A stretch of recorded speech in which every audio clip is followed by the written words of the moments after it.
আমাকে বাঁচাতে গিয়ে নিজের জীবনটা দিয়ে দিছে। এটা আমি কোনোদিন ভুলতে পারবো, মানে ভুলা যাবে না এটা কোনোদিন। যারা রাজনীতি করে তারা দেশকে ভালোবাসে না, এই কথাটা খারাপ মানে শুনতে, কিন্তু আসলে এটাই বাস্তব। রাজনীতি যে করে সে দেশকে ভালোবাসে না। 20 জুলাই আমাকে অ্যাম্বুলেন্স রিজার্ভ করে খাগড়াছড়ির উদ্দেশ্যে পাঠিয়ে দিছে। খাগড়াছড়ি জালিয়াপাড়া যখন আমার অ্যাম্বুলেন্স যায়, তখন ওখানকার আওয়ামী লীগের হুমকির কারণে আমার বাবা আমার অ্যাম্বুলেন্সে করে বাসায় নেয় আমাকে ওখান থেকে অটো করে পরে বাসায় নিছে। জামাত যে চাঁদাবাজি করে এটা এখন চোখে তেমন একটা পড়ে নাই, আপনাদের পড়ছে কিনা আমি জানি না। আমার তেমন একটা এখনো নিউজে তেমন একটা দেখি নাই, তবে অহরহর জায়গায় বিএনপি চাঁদাবাজি করতেছে, এটা সবার, ছোট বাচ্চা থেকে শুরু করে বৃদ্ধ পর্যন্ত সবার মুখে মুখে শুনতেছি। আমি 9 জুলাই থেকে জুলাই আন্দোলনের সাথে মানে 9 তারিখে যে যে 9 দফা দাবি ছিল, সেটা নিয়ে হচ্ছে যখন আন্দোলন করা হয়েছে গাজীপুরে কোনাবাড়িতে, আমি কোনাবাড়িতে তখন ইসলাম গ্রুপ নামের একটা ফ্যাক্টরিতে বাইং হাউসে ছিলাম আর। তো আমি সেখান থেকে সাভারে এইসব এগুলো বাইং হাউস গুলো দেখতাম মাঝে মাঝে। প্রত্যেক সপ্তাহে একটা বাইং হাউস ভিজিট করা লাগতো, একটা ফ্যাক্টরি ভিজিট করা লাগতো আর কি। তো ওখান থেকে সেদিন থেকে আন্দোলনের সাথে যুক্ত। তারপরে 10 তারিখ 11 তারিখ ওই মাঝে মাঝে কাজের ফাঁকে ফাঁকে যেতাম আন্দোলনে। তারপরে 12 তারিখ 13 তারিখ এভাবে করতে করতে 16 তারিখ অনেক মানে সমস্যা, যেদিন ওদিন আমরা সাভারে আসছি। আসার পরে 16 তারিখ সারাদিন আন্দোলন, 17 তারিখ আন্দোলন। ওদিন আমার তেমন একটা ক্ষতি হয় না, পায়ে সাধারণ অল্প ব্যথা পেয়েছিলাম। 18 তারিখ আমার পায়ে চোট খেয়ে আমার পায়ের একটা নখ মানে অর্ধেকটা উঠে গেছিল, তো হাঁটতে পারি না, পায়ের গোড়ালিতে ব্যথা পেয়েছিলাম, ইট মারছিল আর কি ছাত্রলীগেরা। তারপরে হচ্ছে এভাবে 18 তারিখ পরে 19 জুলাই যেদিন, সেদিন সাভারে আমরা হচ্ছে সাভার জিরানি বাজার রাস্তার পূর্ব পাশে আমাদের কর্মসূচি ছিল। তো ওই সময় যখন আমরা রাস্তায় সাভার জিরানির রাস্তার পূর্ব পাশে সবাই অবস্থান নেই 1 দফা দাবিতে, তখন ওই মুহূর্তে পুলিশ ছাত্রলীগ আমাদের উপরে কিভাবে হামলা করছে সে তো দেখছেন। তো ওই সময় আমার চোখের সামনে আমি আমার অনেক ভাইকে শহীদ হতে দেখছি। সেদিন আমি আহত হওয়ার কিছুক্ষণ আগে, মানে যেই বুলেটে আমার বেস্ট ফ্রেন্ড মারা গেছে, সেই বুলেটটা মূলত আমার মাথার পাশ থেকে গেছে। ও আমাকে পাও দিয়ে লেং মেরে ফেলে দিছে, ওই আমি পড়ে গেছি, ওই বুলেটটা ওর এখান থেকে ঢুকে ওর শহীদ হয়েছে। তো ওই সময় আমি বলছিলাম আমার বেস্ট ফ্রেন্ডকে, আমি পালাই চলে আসি না, ওরে আমি কোলে নিয়েছিলাম, নিয়ে বলছি তুই আমার দিকে তাকাই থাক, আমি তোর হসপিটাল নিয়ে যাবো। অনেকক্ষণ ও আমার দিকে তাকাই রয়েছে, তাকাই ছিল, কিন্তু পরে দেখি ও আমার সাথে আর কথা বলে না। মানে সেই স্মৃতিটা মানে বলতে গেলে খুব কষ্ট লাগে, যে ও আমার খুবই ভালো একটা ফ্রেন্ড ছিল, বেস্ট ফ্রেন্ড যাকে বলে, যে আমাকে বাঁচাতে গিয়ে নিজের জীবনটা দিয়ে দিছে। এটা আমি কোনোদিন ভুলতে পারবো, মানে ভুলা যাবে না এটা কোনোদিন। তো সেই থেকে তারপরে ছাত্রলীগের পিটুনিতে, গণপিটুনিতে আমার রাবার বুলেটে আমার এই আঙ্গুলগুলো সবগুলো ঝাঁঝরা, আমার এই আঙ্গুলের প্রত্যেকটা রকের ভিতরে মনে হয় রাবার বুলেট ছিল এরকম। তো ওর পরে ওদিন সন্ধ্যের দিকে হচ্ছে আমি সেন্সলেস হয়ে ওখানেই পড়েছিলাম। ওখান থেকে কিছু সহযোদ্ধারা আমাকে নিয়ে ওদের বাসায় রাখছে। 20 জুলাই আমাকে অ্যাম্বুলেন্স রিজার্ভ করে খাগড়াছড়ির উদ্দেশ্যে পাঠিয়ে দিছে। খাগড়াছড়ি জালিয়াপাড়া যখন আমার অ্যাম্বুলেন্স যায়, তখন ওখানকার আওয়ামী লীগের হুমকির কারণে আমার বাবা আমার অ্যাম্বুলেন্সে করে বাসায় নেয় আমাকে ওখান থেকে অটো করে পরে বাসায় নিছে, কিন্তু আমাকে সরকারি মেডিকেলে নেওয়ার চান্স পাই।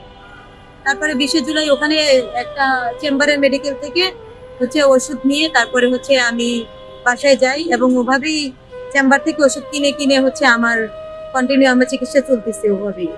ওইভাবে চালানোর পরে দেখতেছি 3 তারিখে এক পর্যায়ে আমার অবস্থা খুবই গুরুতর। আমি মানে আমার পুরো শরীর 1 ইঞ্চি জায়গা, আমার শরীরের জায়গা ফাঁকা ছিল না, যেখানে কালো দাগ ছিল না, পিটনের দাগ ছিল না।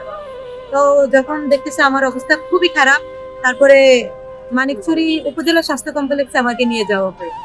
তো নিয়ে যাওয়ার পরে সেখানে আওয়ামী লীগ ছাত্রলীগের কারণে চিকিৎসা পাইল, চলে আসি সেখানে এন্ট্রি করে। তো ওই যে জরুরি বিভাগ থেকে যে হচ্ছে ইয়াটা দিছিল প্রেসক্রিপশন, সেটা অনুযায়ী হচ্ছে বাহির থেকে ওষুধ দিয়েছে। তারপরে থেকে সবগুলো বাহিরে থেকে ওষুধ খেয়ে খেয়ে তারপরে এই পর্যন্ত। কিন্তু জুলাই পরবর্তী প্রেক্ষাপটে যেটা আমরা আশা করছিলাম যে জুলাইটা কেন সংগঠিত হয়েছিল, বৈষম্যের বিরুদ্ধে, একজন স্বৈরশাসকের বিরুদ্ধে। কিন্তু আমরা এখন অব্দি মানে যেগুলোর জন্য আমরা যুদ্ধ করলাম, আন্দোলন করলাম, রক্ত দিলাম, আমার যে ভাইরা শহীদ হলো, আমরা এতজন আহত হলাম, পঙ্গুত্ব বরণ করলাম, কিন্তু এগুলোর যে একটা সুফল মানে পরবর্তীতে একটা অ্যান্সার আসে না, সবকিছুতে একটা অঙ্ক করলে যে কোনো একদম মানে সমাধান আসে, যে এই সমাধানটা আমাদের এখনো আসে নাই। না আমি মানে এটাই শুধু আফসোস যে এত কিছু করার পরে কেন সমাধান আসলো না। একটা মানুষ জীবনও যেরকম, একটা মানুষের যদি জন্ম যার আছে তার মৃত্যু আছে, এটা আমরা যেরকম জানি, এটাও একটা সমাধান। কিন্তু কিন্তু এই জুলাইয়ের কোনো সমাধান পাচ্ছি না। আসলে কি জুলাইটা কি আজীবনই চলবে, এভাবেই চলবে, নাকি এটার কোনো সমাধান? এটা আমি আসলে কার কাছে প্রশ্ন করবো, এই মানুষটাই পাচ্ছি না। কোনো কিছুই আশা করি না, এটা দিয়ে আশা করার কিছুই নেই। কি আশা করব? মনে করেন যদি আমি একটা বীজ বপন করি, তখন আমি তার থেকে ফল আশা করতে পারি পরিচর্যা করার পরে। এখন আমি তো বীজ বপন করার কোনো মাধ্যমই পাচ্ছি না, আমি কিভাবে ওখান থেকে আশা করবো? কিছুদিন আগে আপনি দেখতেছেন মানে কি হচ্ছে বাংলাদেশে একের পর এক।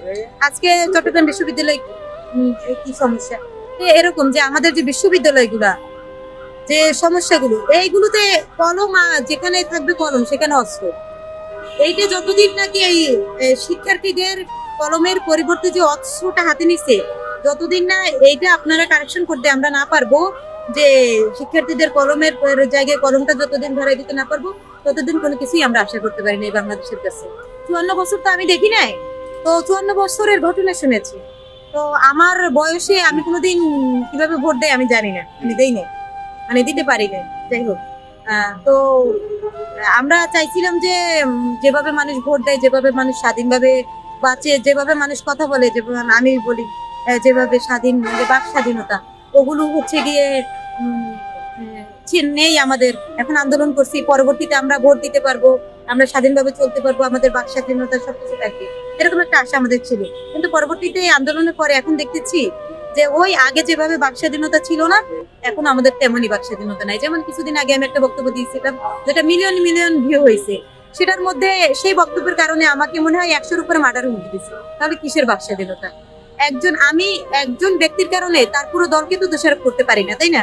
আপনি সাপোজ অন্যায় করছেন, আমি তো আপনার পুরো পরিবারকে দোষারোপ করতে পারি না। এখন যদি আমি আপনার নাম ধরে বলি, তখনই আমার সমস্যা, তখনই আমাকে মার্ডার হুমকি দেওয়া হচ্ছে। তাহলে ভাই এখানে আর কি বলার আছে? এখানে হচ্ছে প্রথম কথা হচ্ছে যারা শিক্ষিত সমাজ, যারা স্টুডেন্ট, তাদের এই যে বিশ্ববিদ্যালয়গুলো, কলেজ বিশ্ববিদ্যালয়, যে শিক্ষা যে ইয়াগুলো, এইগুলোতে সুন্দর সুস্থ মানে কোনো রাজনৈতিক, আমি চাই না ছাত্র কোনো রাজনৈতিক মানে ছাত্রদের যে শিক্ষা প্রতিষ্ঠানগুলো ওগুলো কোনো রাজনৈতিক রঙ্গমঞ্চ হোক, এটা আমি চাই না। এই যখন হচ্ছে বিশ্ববিদ্যালয়গুলো থেকে ছাত্র রাজনীতি যখন মানে বাদ দেওয়া হবে, এই বুলেট এই যে পিস্তলের পরিবর্তে যখন কলম ধরে দিবেন, তখন দেশ অটোমেটিক এমনিতেই শান্তি সৃষ্টি হয়ে যাবে। আমরা প্রথম থেকে এই দুর্নীতি চাঁদাবাজির বিরুদ্ধেই কথা বলে আসছি, আর এখনো বলছি। কিন্তু আমরা যেটা দেখতে পাচ্ছি, শেখ হাসিনা চলে গেছে, কিন্তু দুর্নীতি চাঁদাবাজি এখনো যায়নি বাংলাদেশ থেকে, এটা রয়েই গেছে। আসলে এখন আমরা যদি বলতে চাই, বলতেই হয় এটা। আপনি দেখেন আগে আওয়ামী লীগ চাঁদাবাজি করতো, এখন আমরা জামাত যে চাঁদাবাজি করে, এটা এখন চোখে তেমন একটা পড়ে নাই। আপনাদের পড়ছে কিনা আমি জানি না, আমার তেমন একটা এখনো নিউজে তেমন একটা দেখি নাই। তবে অহরহর জায়গায় বিএনপি চাঁদাবাজি করতেছে, এটা সবার, ছোট বাচ্চা থেকে শুরু করে বৃদ্ধ পর্যন্ত সবার মুখে মুখে শুনতেছি। তো যেটা হচ্ছে মানে মেনে নিতে পারতেছি না। কেন? শেখ হাসিনা চলে গেছে, সবকিছু যখন স্থগিত, তখন এই চাঁদাবাজিটা যদি স্থগিত থাকতো, তাহলে বুঝতাম যে না, পরবর্তী যে সরকার গঠন করবে সে হয়তো এটারে সাজিয়ে নেবে। এখন দেখতেছি এটা চলমান, তাহলে এটা চলমানই থাকবে। আমি এটা কারো কাছে কোনো কিছু আশা করি না, কারণ আমি মনে করি এই যে বলে না, একটা খারাপ ভাষায় বলতে হয় যে যারা রাজনীতি করে তারা দেশকে ভালোবাসে না। কথাটা খারাপ মানে শুনতে, কিন্তু আসলে এটাই বাস্তব। রাজনীতি যে করে সে দেশকে ভালোবাসে না। দেশপ্রেমিক যে প্রকৃত দেশপ্রেমিক কোনোদিন রাজনীতি করতে পারে না, কারণ এদের একটাই ধান্দা এখন, সেটা হচ্ছে পকেট গরম করা। এটা পকেট গরম করা। আগে হচ্ছে রাজার নীতি ফলো করতে, এখন নীতির রাজা ফলো, মানে হচ্ছে উল্টা। হ্যাঁ, নীতি দেখায়, রাজা সেটা পালন করে। আগে রাজা ছিল, ওর নীতি পালন করতো প্রজারা, এখন প্রজাদের নীতি রাজার পালন করতে হয়। ব্যাপারটা এরকম।